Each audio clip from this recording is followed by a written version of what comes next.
بسم اللہ الرحمن الرحیم۔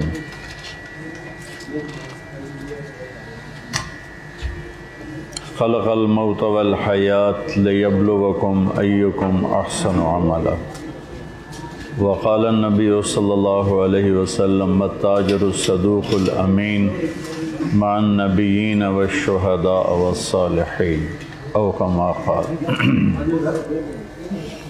میرے عزیزو، اللہ نے اس دنیا کو امتحان کی جگہ بنایا ہے، اور امتحان اس بات کا ہے کہ ہم میں اللہ کی بارگاہ میں سب سے زیادہ خوبصورت عمل کون پیش کرتا ہے۔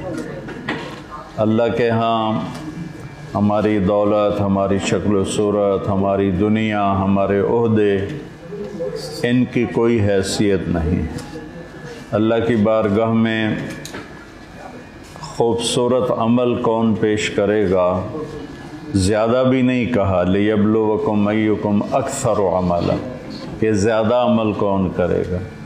یہ فرمایا کہ زیادہ خوبصورت جس کا عمل ہوگا اس کا پلڑا زیادہ وزنی ہو جائے گا۔ میں ایک واقعہ سناتا ہوں۔ تبوک کی جنگ میں آپ نے صحابہ کو ترغیب دی کہ مال لگاؤ، تو حضرت عمر رضی اللہ تعالیٰ عنہ ہمیشہ یہ کوشش میں رہتے تھے کہ میں کسی طرح ابو بکر رضی اللہ تعالیٰ عنہ سے بڑھ جاؤں، کسی بھی چیز میں بڑھ جاؤں، تو وہ ہو نہیں پاتا تھا۔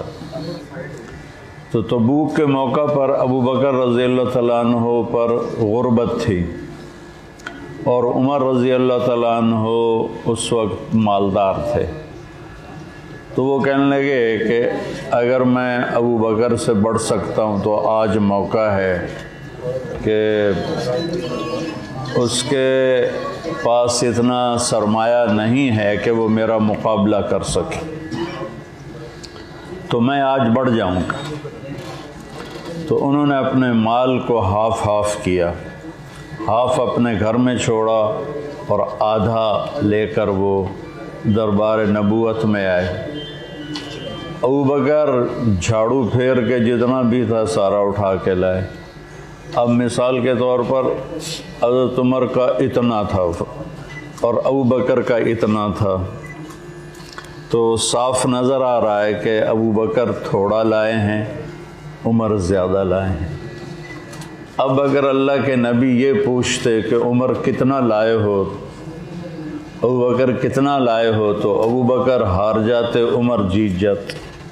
لیکن اللہ کو بھی پتہ ہے اور اللہ کے رسول کو بھی پتہ ہے کہ کون کیا کر کے آیا ہے، تو آپ نے وہ سوال کیا جو وہاں بنتا ہی نہیں۔ مثال کے طور پر ہم مدارس چلاتے ہیں، ہمیں کوئی چندہ دے تو ہم پوچھتے ہیں کتنے، ہم یہ نہیں پوچھتے کہ باقی بینک میں کتنا پڑا ہوا ہے، اور نہ ہوتا کہ مولانا صاحب تھوڑی تو نیت ہی ٹھیک نہیں لگتی، میرے اے بھی واپس کرو۔ یہ اس موقع کا سوال ہی نہیں بنتا ہے کہ پوچھوں کہ بھائی طالب تو پیچھا کی چھڑیا ہے۔ تو آپ کا سوال سنو، آپ نے عمر سے پوچھا، عمر ما ترکت لأہلک، عمر گھر میں کتنا چھوڑ کے آئے ہو؟ جب انہوں نے سوال سنا، انہوں نے کہا بھائی عمر تو گیا، تو انہوں نے پھر بڑے ڈھیلے لہجے سے کہا جی آدھا گھر چھوڑا ہے، آدھا لے کر آیا ہوں۔ تو آپ نے فرمایا ابو بکر ما ترکت لأہلک، تو نے گھر والوں کے لیے کیا چھوڑا ہے؟ کہا جی میں نے تو اللہ اس کے رسول کو چھوڑا ہے، باقی سب کچھ لے کر آیا ہوں۔ تو عمر کہنے لگے ابو بکر میں تجھ سے نہیں جیت سکتا۔ اب کوانٹٹی میں ابو بکر تھوڑا لائے اور عمر کوانٹٹی میں زیادہ لائے، لیکن حسن عمل ابو بکر کا ہے کہ وہ سارا کچھ اٹھا کے لے آئے۔ تفسیر عزیزی میں ہے کہ دیوار ٹٹول رہے تھے، بیگم نے پوچھا کیا دیکھ رہے ہو؟ کہا یہاں ایک سوئی لٹکائی تھی، وہ بھی لے جانا چاہتا ہوں۔ تو ابو بکر رضی اللہ تعالیٰ عنہ کا تھوڑا لیکن زیادہ خوبصورت، عمر رضی اللہ عنہ کا بہت زیادہ لیکن اتنا خوبصورت نہیں ہے. یہ ہے اللہ کا فرمان کہ ہم دیکھیں گے کہ تم میں زیادہ خوبصورت عمل کون کرتا ہے. تو ہماری آخرت کی تیاری صرف نماز، روزہ، حج، زکوٰۃ نہیں ہے، بلکہ ہم جو دنیا کا کام کرتے ہیں، من امسا کالم بعمل یدہ امسا مغفور لہ، جو صبح سے شام تک بچوں کے لیے حلال کماتا ہے اور تھک جاتا ہے، اس دن کے سارے گناہ معاف ہو جاتے ہیں. اور سچائی اور دیانتداری کے ساتھ کوئی کرسی پر بیٹھے، کوئی دکان پر بیٹھے، تو اس کا حشر نبیوں کے ساتھ ہوگا. تو تجارت انبیاء کا پیشہ ہے. ہمارے نبی نے تجارت کی، صحابہ نے کی. امام ابو حنیفہ کوفہ کے سب سے بڑے کپڑے کے تاجر تھے، جن کو ہم فالو کرتے ہیں، جن کے فتوے پر ہم چلتے ہیں. وہ کوفہ میں کپڑے کے سب سے بڑے تاجر تھے اور سب سے زیادہ وہ مالدار تھے. تو MTJ بنانے کا مقصد یہ تھا، اس عمر میں مجھے تجارت کا کیا شوق چڑھے گا. ہمارا تجارت پیشہ نہیں، ہم پشتوں سے ذمہ دار چلے آ رہے ہیں، اور اللہ تعالیٰ کا فضل ہے، خوشحالی اللہ نے دی.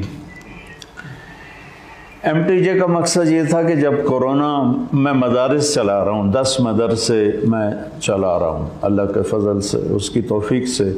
تو ہم لوگ زکوٰۃ مانگتے ہیں، لوگوں سے زکوٰۃ لیتے ہیں اور پھر وہ مدارس چلاتے ہیں. لیکن میرے اندر نہ ایک ایسے چبھن رہتی تھی کہ اللہ کوئی ایسا سلسلہ بن جائے کہ مانگنا نہ پڑے، بلکہ مدرسہ اپنے پاؤں پہ کھڑا ہو، اپنا خرچہ خود اٹھائے. یہ ایک خلش رہتی تھی. تو ویسے بھی خیال آتا تھا کہ زکوٰۃ تو مال کی میل کچیل کہا گیا. زکوٰۃ کو مال، یعنی مال صاف ہوتا ہے زکوٰۃ دینے سے. وہ زکوٰۃ جیسے کپڑے میں سے میل نکل جائے تو کپڑا صاف ہو جاتا ہے، تو زکوٰۃ کے نکل جانے سے باقی مال صاف ہو جاتا ہے. تو زکوٰۃ کو علماء نے مال کی میل کہا ہے. تو خیال آتا تھا طالب علم سب سے افضل ہے دنیا میں اللہ کی نظر میں، کہ وہ اللہ کے قرآن کا علم حاصل کر رہا ہے اور ہم اس کو کھانا کھلا رہے ہیں میل کچیل. تو اس کے اندر روحانیت کیسے آئے گی؟ ہمیں پتہ چل جائے کہ اس پیٹرول پمپ کا پیٹرول صاف نہیں ہے تو پرانی موٹر سائیکل والا بھی وہاں نہیں کھڑا ہوتا، کہتے اگاں چلیے نہ تو پیٹرول ٹھیک کوئی نہیں. تو ہم اپنے طالب علموں کو مال کی میل کھلاتے ہیں، پھر کہتے ہیں لوگ کہ اب شخصیتیں کیوں نہیں تیار ہو رہے، جیسا را مٹیریل ہوگا ویسی ہی چیز بنے گی. تو یہ ایک خلش تھی. تو پچھلے سال جب کرونا کی لہر چلی اور کاروبار متاثر ہوئے، تو جن دوستوں سے ہم زکوٰۃ لیتے تھے ان کے بھی متاثر ہو گئے. تو مجھے شرم آئی کہ اب میں ان سے کہوں کہ زکوٰۃ دو. تو میں نے اپنے ساتھیوں سے کہا یہ کہ میں اب کسی سے زکوٰۃ نہیں مانگوں گا.